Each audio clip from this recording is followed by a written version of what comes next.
Hey guys, happy holidays to each and every one of you. As a gift during this holiday season, I want you to see how many times I actually screw up recording the Washington Redskins Drive of the Week and the Redskins Minute.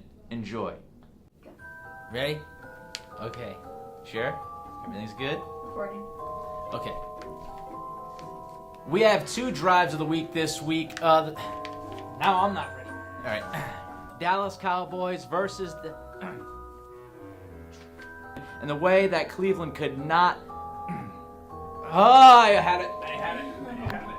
Did a perfect job of play action. And wow, I really can't complete a thought today. RG3's concussion. Talked a lot.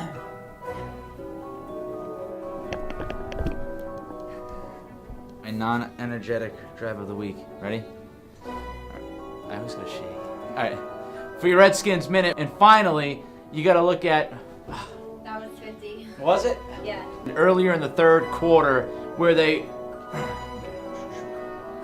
And you also have to wonder whether... No, that's bad.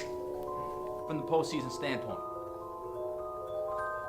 Awkward? Yeah. Fine. Awesome. And hopefully the Redskins keep their cool and don't get injured coming up next week. We can just cut that last part out. Cut it out. And that's this week's Redskins Drive of the Week. Nailed!